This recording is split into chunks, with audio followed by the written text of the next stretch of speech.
Enid Blyton. A Faraway Tree Adventure. A color short story illustrated by Alex Patterson. The Land of Toys.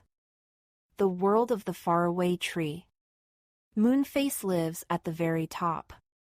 In his house is the start of the slippery SL/P, a huge slide that curves all the way down inside the trunk of the tree. Silky lives below Moonface. She is the prettiest little fairy you ever did see. Saucepan Man is a funny old thing. His saucepans make lots of noise when they jangle together, so he can't hear very well. The cloud above the tree leads to amazing places. Which land will the children visit this time?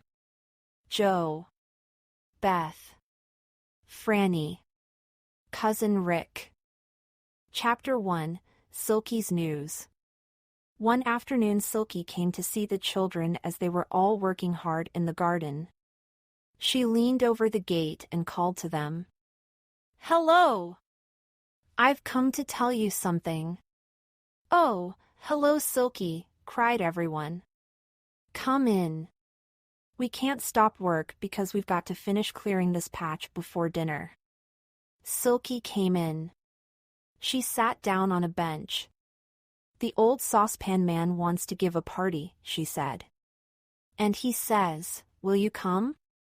"Is it his birthday?" asked Joe. "Oh, no. He doesn't know when his birthday is," said Silky. "He says he hasn't got one. This is just a party. You see, the Land of Goodies is coming soon, and Saucepan thought it would be a good idea to go there with a large basket and collect as many good things to eat as he can find, and then give a party in Moonface's room, so we can eat all the lovely things." "That sounds great," said Rick, who loved eating good things. "When shall we come?" "Tomorrow," said Silky. "About 3 o'clock. Will that be all right?" "Oh, yes," said Beth. "Mother says we've been very good this week, so she's sure to let us come to the Saucepan Man's party tomorrow." "We'll be there."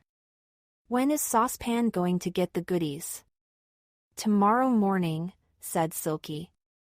"He says that the Land of Goodies will be there then." "Well, goodbye. I won't stay and talk today, as I said I'd make some pop cakes and Google buns for tomorrow as well. I might make some toffee shocks, too." Silky went. The children talked excitedly about the party.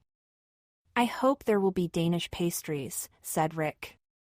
"Danish pastries at a party," said Beth. "Well, why not?" said Rick. "They're delicious. I hope there will be pink and yellow ice cream too." Everyone felt excited when the next afternoon came. Mother said they could go, but she wouldn't let them wear their best clothes. "Not if you're going to climb trees," she said. "And, Rick, please don't get your clothes wet this time. If you do, you'll have to stay in all day while I dry them." The children ran to the enchanted wood. They had to climb up the tree the ordinary way, because there was no rope that day. Up they went, shouting a greeting to the owl in his room, to the angry pixie and to Dame Washalot. They reached Moonface's house. He and Silky were setting out cups and saucers and plates ready for all the goodies that Saucepan was going to bring back. Silky passed a bag around. "Have a toffee shock?" she said. All the children except Rick had had toffee shocks before, and, as long as you knew what the toffee did, it was all right. But if you didn't, it was a bit alarming. A toffee shock gets bigger and bigger and bigger as you suck it, instead of smaller and smaller, and when it is so big that there's no more room for it in your mouth, it suddenly explodes and goes to nothing. Joe, Beth and Franny watched Rick as he sucked his toffee shock, nudging one another and giggling. Rick took a big toffee shock, as he was rather a greedy boy. He popped it into his mouth and sucked hard. It tasted delicious. But it seemed to get bigger and bigger. Rick tried to tell the others this, because it surprised him. But the toffee shock was now so big that he could hardly talk. "Ubble, ubble, Ubble, he said. What language are you talking, Rick? Asked Moonface, with a giggle. Rick looked really alarmed. His toffee was now so enormous that he could hardly find room in his mouth for it. And then suddenly it exploded and his mouth was empty. Oh, said Rick, opening and shutting his mouth like a goldfish. Oh! Don't you like your toffee? Said Silky, trying not to giggle. Well, spit it out if you like, and have something else. It's gone, said Rick. Then he saw the others laughing, and he guessed that toffee shocks were not the usual kind of toffee. He began to laugh, too. Gosh, that did frighten me, he said. T'd love to give my old school teacher a toffee shock. Chapter 2, The Land of Toys. Moonface looked at his clock. Old Saucepan is a long time, he said. It's 3:30 now, and he promised to be back really quick. Hello, there's somebody coming now, said Moonface, as he heard footsteps on the ladder that led up through the cloud. Perhaps it's old Saucepan. But I can't hear his kettles clanking. Down the ladder came a wooden soldier, wearing the red uniform of a guard, with a black helmet. He saluted as he went past. Hey! Shouted Moonface suddenly. Wait a minute! How is it that you live in the land of goodies? I don't, said the wooden soldier, in surprise. I live in the land of toys. What? Is the land of toys up there now? Cried Moonface, standing up in amazement. Of course, said the soldier. The land of goodies doesn't arrive until next week?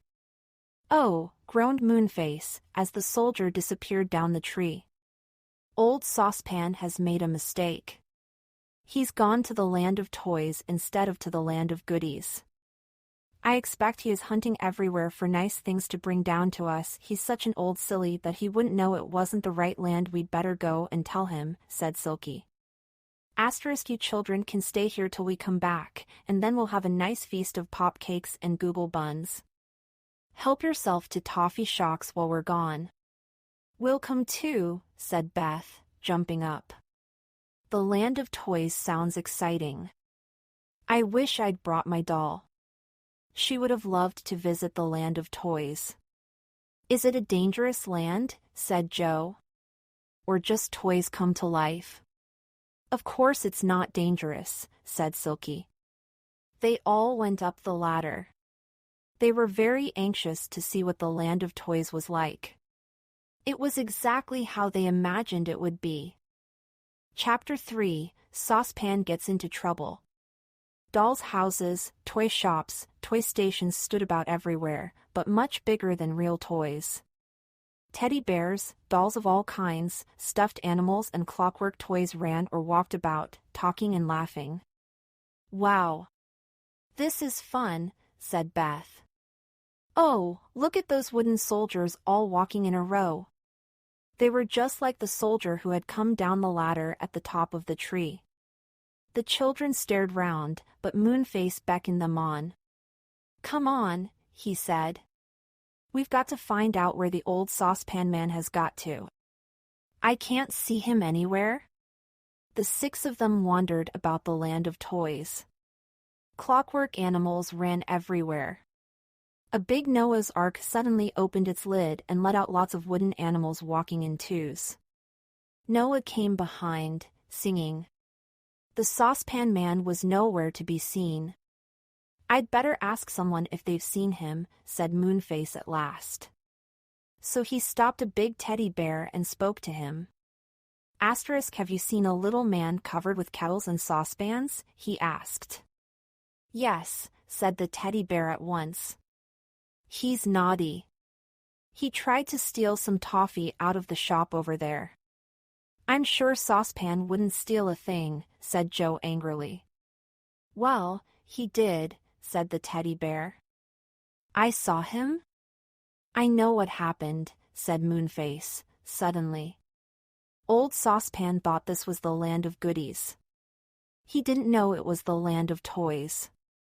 So when he saw the shop he thought he could take as many things as he liked.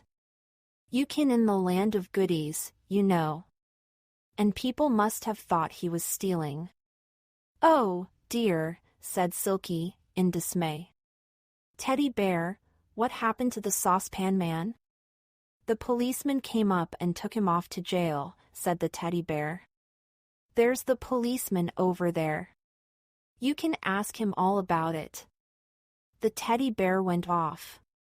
The children, Moonface and Silky, went over to the policeman. He told them it was quite true what the teddy bear had said. Saucepan had tried to take Toffee out of the shop, and he had been locked up.